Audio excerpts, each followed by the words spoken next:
दोस्तों, आज हम ऐसा कंपनी के बारे में बात करेंगे जो पिछले कुछ सालों में जबरदस्त ग्रो किया है और आगे भी फ्यूचर में भी we can expect multi bagger returns from this stock. तो कंपनी का फाइनेंशियल्स का बात करें तो इसका ओपीएम यानी operating profit margin has been around 38% on an average in the last few years. Now this is fantastic. बहुत कम companies in the stock market जिनके इतना हाई ऑपरेटिंग प्रॉफिट मार्जिन, मतलब दिस इज रियली गुड। अगर सिर्फ OPM के हिसाब से जाओ तो आंख बंद करके आप इस कंपनी में इन्वेस्ट कर सकते हो, but then obviously OPM is not the only barometer in selecting a stock.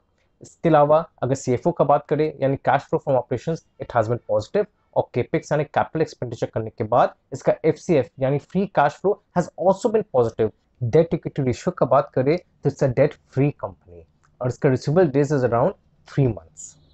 ROE और आरओसी फिगर्स का बात करें तो आरओई यानी return on equity has around 24% on an average in the last few years और वहीं आरओसीई यानी return on capital employed is around 28%। Now these are science of a great company.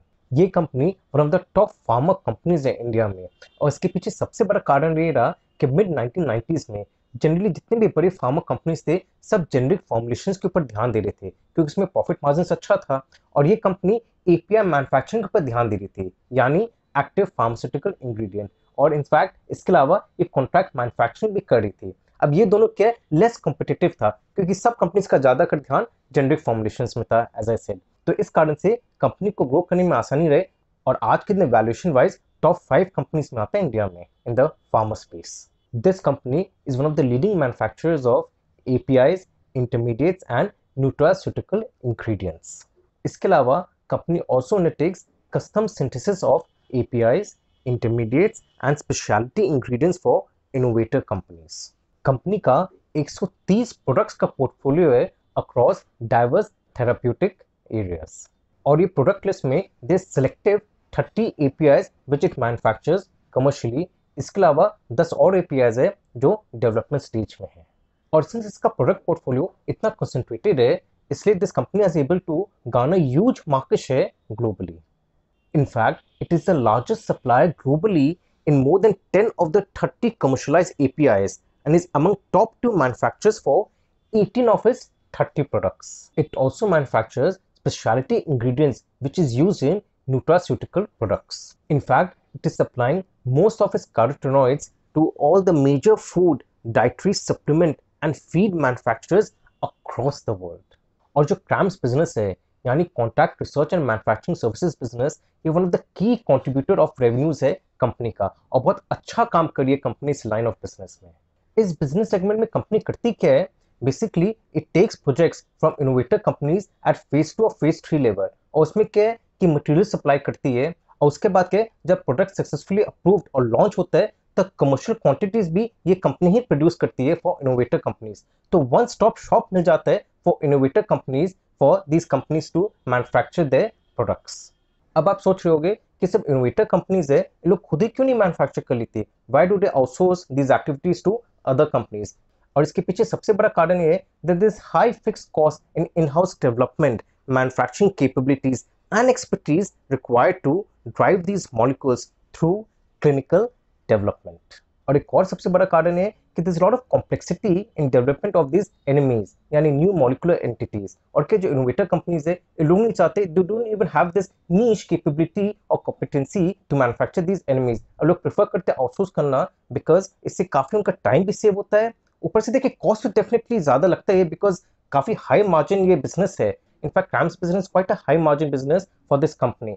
पर क्या कि इनोवेट कंपनीज को खास फर्क नहीं पड़ता बिकॉज उनका अगर ड्रग के कमर्शलाइज होगा, मैन्युफैक्चर हुआ, उन लोग बहुत कमाते हैं, अनबिलीवेबली उनका मार्जिन है। तो क्या थोड़ा मार्जिन वहां से तो कम करके ये आउटसोर्सिंग कर दिए और इसे मैन्युफैक्चरिंग कंपनीज को दे दिए तो उनके लिए कोई मेजर इशू नहीं रहता है।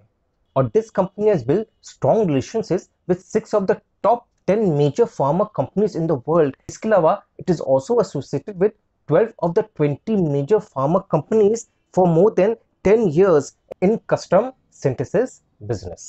कंपनी के 6 मल्टीपर्पज मैन्युफैक्चरिंग फैसिलिटीज है जिसमें 2 हो गया तेलंगाना में और 4 हो गया आंध्र प्रदेश में। कंपनी के रिसर्च सेंटर्स हैदराबाद में है और process development and support centres are at the manufacturing sites. अब देखिए इंडियन फार्मा इंडस्ट्री का बैकबोन इस एपीआई इंडस्ट्री और इस इंडस्ट्री को सर्वाइव करने के लिए इंडिया में एपीआई का मैन्युफैक्चरिंग होना बहुत ज़रूरी है और आज के दिन भी पर around 68% of the APIs is actually imported from China. By value wise देखा जाए तो अराउंड 68% आता है। In fact China is also the main, in fact the sole supplier of very critical APIs and intermediaries, including high burden disease categories such as cardiovascular diseases, then diabetes and also tuberculosis.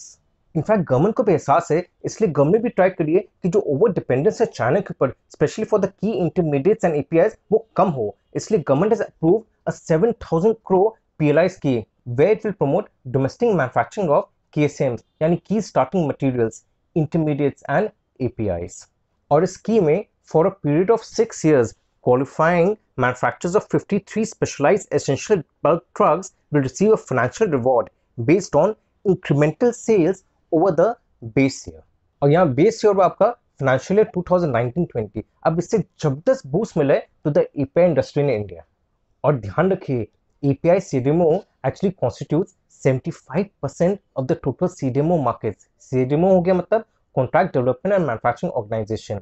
और यहाँ के again वही कारण हुआ कि innovator companies नहीं चाहते कि खुद मैन्युफैक्चर करे। In fact they have diversified the manufacturing facilities to concentrate on formulations. तो दोस्तों कंपनी का नाम है दिवेज लैबोरेटरीज। और आगे बढ़ने के पहले ये बता दूं कि अगर आप मेरा मॉडल पोर्टफोलियो का एनुअल सब्सक्रिप्शन लेना चाहते हैं तो आपके पास 3 ऑप्शन है। पहला हो गया इन विच ओनली ₹5,000 में मैं 10 स्टॉक्स के नाम आपके साथ शेयर करता हूँ। फिर ₹7,000 में I share the names of 15 stocks. और ₹10,000 में मैं आपके साथ 25 स्टॉक्स के नाम शेयर करूंगा। बाकी डिटेल्स के लिए आप नीचे डिस्प्लेड ईमेल एड्रेस या फोन नंबर पे मुझे कॉल कर सकते हैं। ऊपर से चाइना प्लस वन फैक्टर भी यहाँ प्ले करे। काफ़ी कंपनीज अपना चाइना से जो सप्लाई है उसको डिरिस्क करने का कोशिश करी है, जिस कारण से इंडियन कंपनीज को काफ़ी बेनिफिट मिल रहा है। And since this company is one of the biggest companies in the world globally for API manufacturing, इसलिए इस कंपनी को तो ट्रेमेंडस बेनिफिट मिला है due to this China one plus strategy. अब देखिए कंपनी को सबसे बड़ा एडवांटेज है कि one of the lowest cost producers है ऑफ द एपीआई। और इसके पीछे सबसे बड़ा कारण ये है कि कंपनी हमेशा ट्राई करती है कि कैसे मैन्युफैक्चरिंग कॉस्ट को कम लाते रहे by revisiting the chemistry of the product. अब यहाँ जैसे एक प्रोडक्ट कंपनी ने लॉन्च किया था नेप्रोक्सिन। अब इसमें जब ये actually entered into the space तब क्या it was the 22nd largest company for producing naproxen. इससे ऊपर काफी कंपनीज थे। धीरे धीरे आस्ते आस्ते ये इस लेवल तक पहुंच गए कि आज के दिन it is the largest producer of naproxen in the world. In fact Lonza और रोशे जो one of the top companies in the world in the pharma space and which were producing naproxen, उनको भी पीछे छोड़ दी। और देखिए एक और सबसे बड़ा मोट है कंपनी के पास कि इसके जो कस्टमर्स है वो काफी स्टिकी है। मतलब कस्टमर जनरली एक बार इस कंपनी के साथ जुड़ जाते तो दूसरी जगह भागते नहीं है, क्योंकि कंपनी का आज तक एक भी इम्प्योरिटी रिकॉल नहीं हुआ है due to the quality of its products. Risk का बात करें तो देखिए सबसे बड़ा रिस्क तो ये है कि जो फार्मास्यूटिकल इंडस्ट्री है ये काफी हाईली रेगुलेटेड है and requires various approvals, licences, registrations and permissions for business activities, जिस कारण से अगर कहीं भी कंप्लायंस नहीं होता है तो क्या the companies plant will be shut down. बहुत स्ट्रिक्ट है इस मामले में गवर्नमेंट। इनफैक्ट यूएसएफडीए के भी इंस्पेक्शन होते रहते हैं और यहाँ क्या और भी स्ट्रिक्ट इंस्पेक्शन होता है, तो the companies have to be very careful. In fact इस कंपनी को भी इंपोर्ट अलर्ट मिला हुआ है बहुत साल पहले, पर company was able to sort out in a year itself. Generally 1 साल के भीतर इंपोर्ट अलर्ट, वो भी स्ट्रॉन्ग इंपोर्ट अलर्ट को सॉल्व करना बहुत कम कंपनीज के हाथ में है और ये कंपनी कर दिखाए। तो definitely the company has a lot of potential. Well इस कारण से भी the company is doing so well and is one of the top companies in India. दूसरा, ऐसी कंपनी को ऑलरेडी काफी हाई प्रोडक्ट कंसंट्रेशन है, ऊपर से उसमें भी top 5 products actually contribute around 49% to the overall revenue. अब इसमें कहीं भी डिस्ट्रप्शन आता है तो इस one of any of this top 5 products तब मेजर इशू आ जाएगा कंपनी का प्रॉफिटेबिलिटी में।